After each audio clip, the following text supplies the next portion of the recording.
Friends, എല്ലാവർക്കും ഇഷ്ടം മാത്രം പുത്തൻ പ്രൊമോ വിശേഷങ്ങളിലേക്ക് സ്വാഗതം.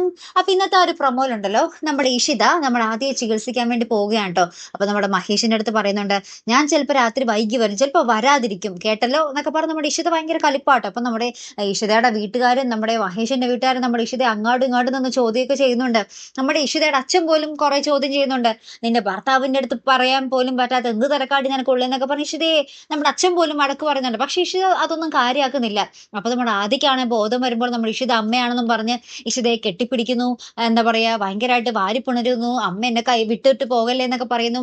അപ്പൊ അതിൽ നിന്ന് നമുക്ക് മനസ്സിലാക്കാൻ സാധിക്കുന്നത് ആദിയുടെ ഓർമ്മ നഷ്ടപ്പെട്ടിട്ടുണ്ടാകാം അല്ലെ. അപ്പൊ നമ്മുടെ രചനയെയോ മഹേഷിനെയോ ആകാശിനെയോ ആരെയും തന്നെ ഇനി നമ്മുടെ ആദിക്ക് മനസ്സിലാക്കാൻ സാധ്യതയില്ല. ഒരു പുതിയ രോഗത്തിലേക്കായിരിക്കും നമ്മുടെ ആദി ഇനി പോകാൻ പോകുന്നത്. ആ ഒരു കാര്യം നമ്മുടെ ഇഷിത ആ ഒരു ഡോക്ടറിനോട് പറയുന്നുണ്ട്. അപ്പൊ ഇനി എന്തൊക്കെയായിരിക്കും നമ്മുടെ കഥയിൽ നടക്കാൻ പോകുന്ന സംഭവങ്ങൾ അല്ലെ. അപ്പൊ എന്തായാലും ആകാശിന്റെ ഒരു പുതിയ യുദ്ധതന്ത്രമായിരുന്നു നമ്മുടെ ആദി, അതും പൊളിഞ്ഞ പാളീസായിരിക്കുകയാണ്. അപ്പൊ ഇനി എന്തായാലും നമുക്ക് കാത്തിരുന്ന് തന്നെ കാണാം. അപ്പൊ അടുത്തൊരു വീഡിയോ വരുന്നത് വരയ്ക്കും ഗുഡ് ബൈ.